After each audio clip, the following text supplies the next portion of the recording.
हुसैन कल भी जिंदा थे, आज भी जिंदा हैं, कल भी जिंदा रहेंगे, और लोग जन्नत में जाएंगे तो वहां सैयदना हुसैन के शबाब को देखेंगे, उनको कोई मुर्दा नहीं कर सकता।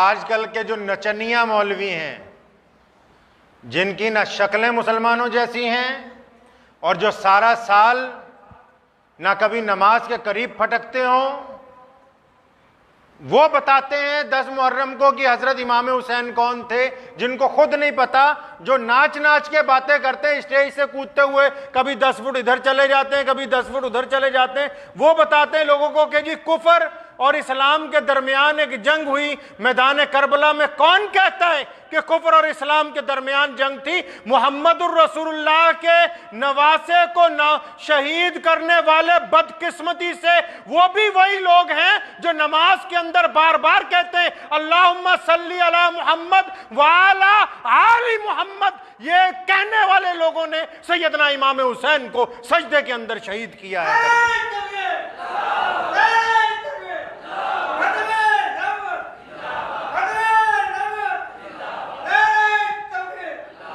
अब जिनके चेहरे पे दाढ़ी नहीं है, जिनकी हलक से शराब उतरती है रोजाना, उनका दावा है कि हम हैं मौला अली के गुलाम। झूठ बोलते हैं, वो नहीं है। मौला अली के गुलाम वो हैं जो सुबह को उठ के आजान देते हैं, जो अपनी आजान में इस बात का ऐलान करते हैं कि अशहदु अल्ला इलाहा इल्लल्लाहु वहदहु ला शरीका ला व अशहदु अन्ना मुहम्मदन अब्दुहु व रसूलुहु। वो लोग जो रोजाना कुफर की बंदिशों के बावजूद 5 वक्त ये ऐलान करते हैं कि हम मुहम्मदुर रसूलुल्लाह के उम्मती, वो मौला अली के गुलाम है। कुछ लोगों को गलत फहमी हो गई। सैयदना अली रज़ियल्लाहु ताला अन्हु अपनी खिलाफत कूफा में ले गए थे। हज़रत अली रज़ियल्लाहु ताला अन्हु की शहादत के बाद मुसलमानों के खलीफा बने। उनका नाम है सैयदना अमीरुल मोमिनीन इमाम हसन इब्ने अली रज़ियल्लाहु ताला। इमाम हसन जब खलीफा बनते हैं, कौन? हजरत हुसैन के बड़े भाई। जब वो देखते हैं कि मुसलमानों के 2 गिरोहों में इख्तलाफात हैं, तो इमाम हसन और इमाम हुसैन मशवरा करके इत्तफाक राय से सैयदना अमीर मुआविया रजी अल्लाह ताला अन्हु को मुसलमानों का खलीफा बनाते हैं। अमीर मुआविया रजी अल्लाह ताला अन्हु, जिनको कुछ लोग बुरा कहना चाहते हैं और जिसकी तायीद इमाम हसन ने कर दी हो, इमाम हुसैन ने कर दी हो, उनको कौन माई का लाल बुरा कह सकता है? और नाचने गाने वालों को नहीं पता होगा, सैयदना अमीरुल मोमिनीन अमीर मुआविया ने कहा अपने बेटे को इंतकाल से पहले यजीद को कि अगर खिलाफत लेनी हो तो अब्दुल्ला इब्ने अब्बास रजी अल्लाह ताला अन्हु और अब्दुल्ला इब्ने जुबैर रजी अल्लाह ताला अन्हु और इमाम मौला अली के बेटे इमाम हसन, ये तीनों बड़े साहबा उस वक्त मदीना मुनव्वरा में मौजूद थे। इमाम हसन हुसैन रजी अल्लाह ताला अन्हु मस्जिद नबवी में उस वक्त नमाज पढ़ाते थे। हजरत अमीर मुआविया ने ताकीद की यजीद को कि अगर मेरे बाद तुम खलीफा बनना चाहोगे, जब तक ये तीनों राजी ना हो जाएं, बिल्कुल खिलाफत पर मत बैठना। अगर ये तीनों राजी हो जाए तो खलीफा बनना, अगर ये राजी ना हो जाए तो उठ के खिलाफत छोड़ के गुमनामी के अंधेरे में चले जाना।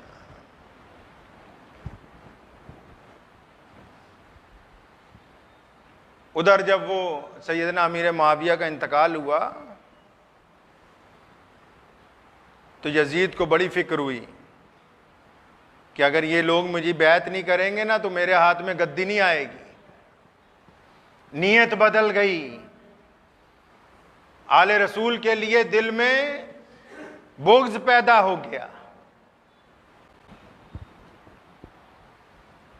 लोग पूछते हैं यजीद के साथ झगड़ा क्या था। आज कुछ लोग जाके देवबंद से, बरेली से आरएसएस वालों के साथ जब जाके उनके दरवाजे पर घुटने टेकते हैं, ये क्या बताएंगे कि यजीद का और इमाम हुसैन रजी अल्लाह तआला अन्हु का क्या झगड़ा था। जिनका अकीदा ताकत और हुकूमत तब्दील कर दे वो इस्लाम नहीं बयान कर सकते। इमाम हुसैन रजी अल्लाह तआला अन्हु के पास कासिद भेजा, मदीने का जो गवर्नर था, उसने हजरत इमाम हुसैन को अपने घर पे बुलाया कि आप ऐसा करें, यजीद की बैत कर लें।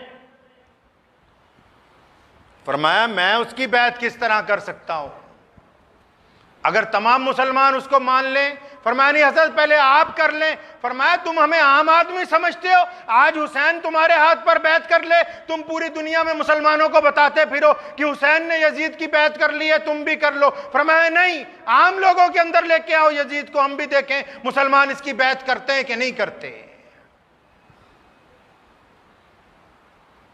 अभी वो मदीने का गवर्नर बात कर रहा था इमाम हुसैन रज़ियल्लाहु ताला अन्हु से, तो अब्दुल मलिक बिन मरवान उसके कान में कहता है, कहने लगा सुनो, अगर ये इमाम हुसैन बाहर निकल गए गवर्नर हाउस में से तो बड़ा मसला हो जाएगा फिर हमारे साथ।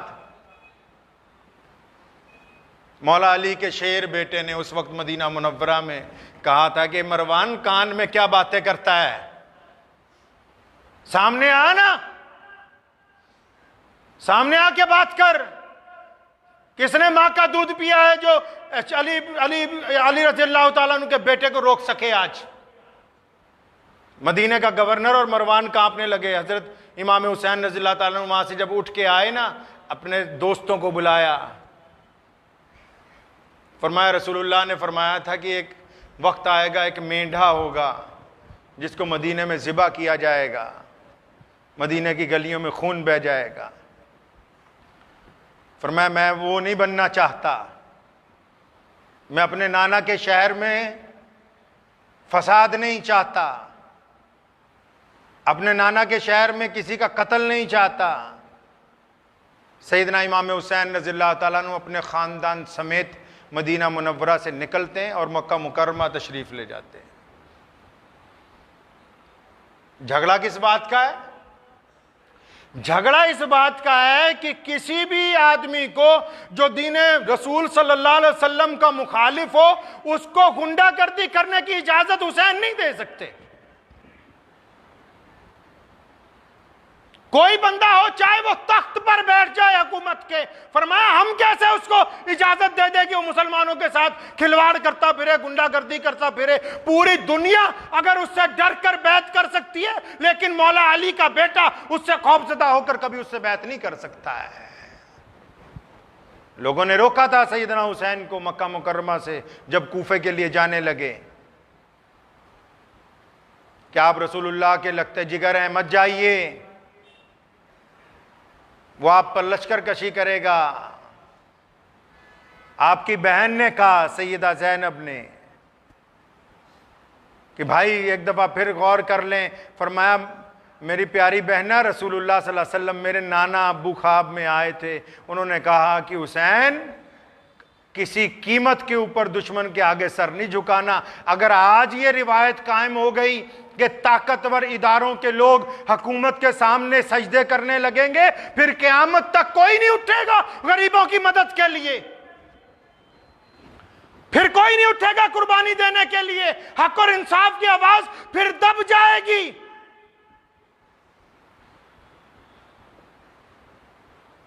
मुस्लिम बिन अकील को भेजा जब कूफा,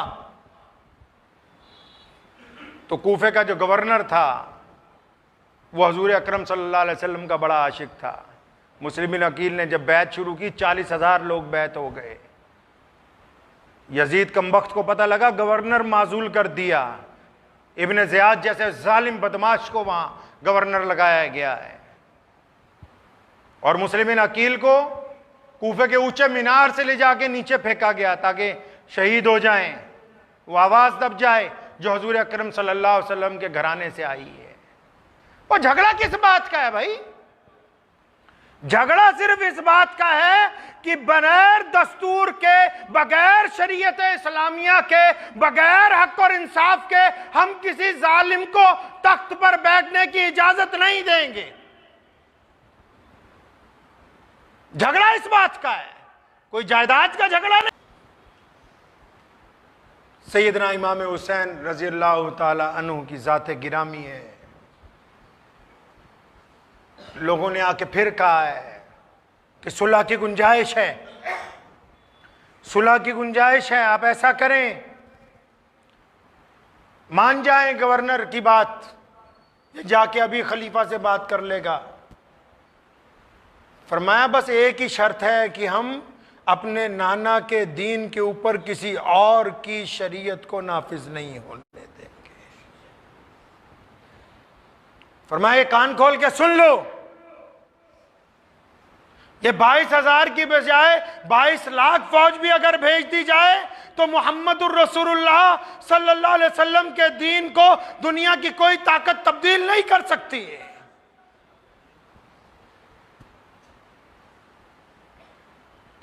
कईयों ने बड़ी मिन्नतें भी की, लेकिन सैयदना इमाम हुसैन ने दरस दिया उन मुसलमानों को, किनको, जो रसूलुल्लाह के आशिक हैं, जो सैयदना अली को अपना मौला मानते हैं,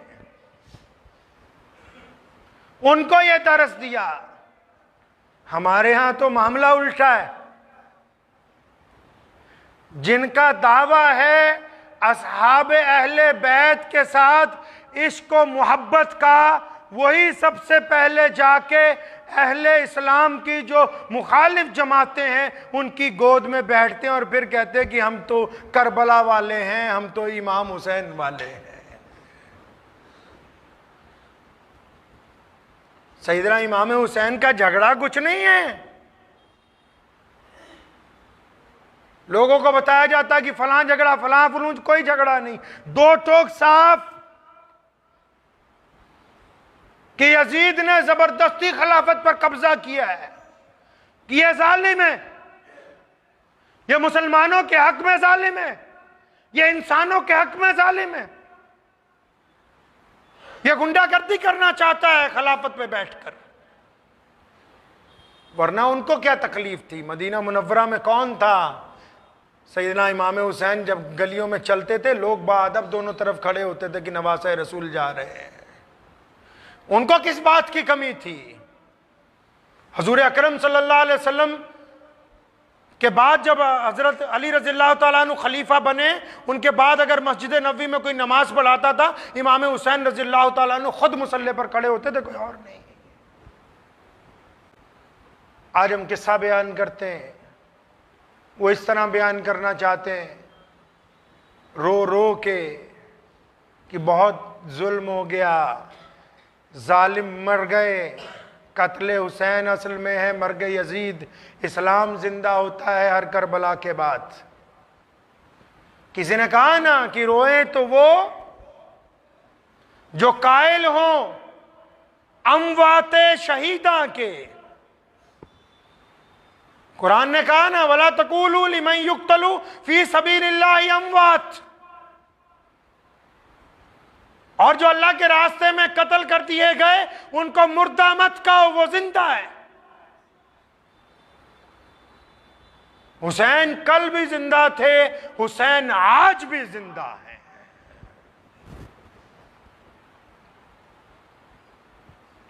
बात तो ये है कि आज कितने लोग हैं जो सैयदना इमाम हुसैन रज़ियल्लाहु ताला अन्हु के अकीदे पर चलने वाले हों। जरा सी कोई हुकूमत क्या पलटी, लोग अपना अकीदा बदल देते हैं, लोग वफादारियां बदल देते हैं। और ऐसे जो गिरगिट होते हैं ना, उनका दीन में, दुनिया में, माशरे में कोई मुकाम नहीं होता है।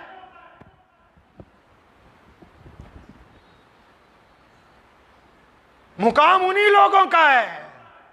यजीद के साथ उसके तख्त के दाएं बाएं जो लोग बैठे हुए थे, आज किसी को नहीं पता कायनात में, दुनिया में कौन लोग थे। यजीद जहन्नुम रसीद हो गया, लेकिन सैयदना इमाम हुसैन के दाएं बाएं जिन लोगों ने कुर्बानियां दी, उनका एक के खून के कतरे का उम्मत को पता है कि किसका खून का कतरा कहां गिरा है।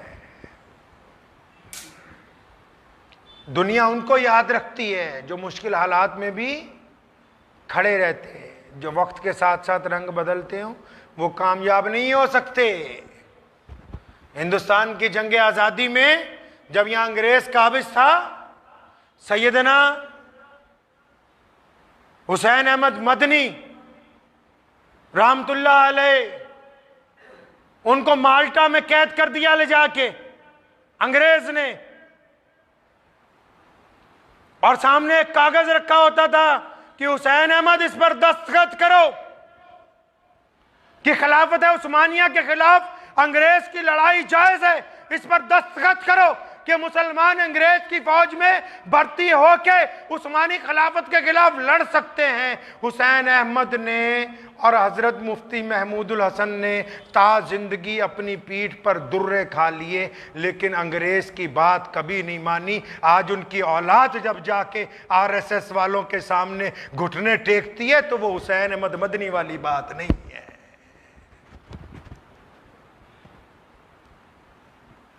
लोग समझते हैं कि हक खत्म हो जाएगा, मौत तो तय है, मरना तो एक दिन है, सबने मरना है। हुसैन इसलिए जिंदा हैं क्योंकि उन्होंने अल्लाह के रास्ते में शहादत दी। कुरान ने कहा कि हुसैन कल भी जिंदा थे, आज भी जिंदा हैं, कल भी जिंदा रहेंगे, और लोग जन्नत में जाएंगे तो वहां सैयदना हुसैन के शबाब को देखेंगे, उनको कोई मुर्दा नहीं कर सकता। और इसी तरह जो हुसैनी हैं वो आज भी जिंदा रहेंगे, कल भी जिंदा रहेंगे, उनको दुनिया की कोई ताकत खत्म नहीं कर सकती।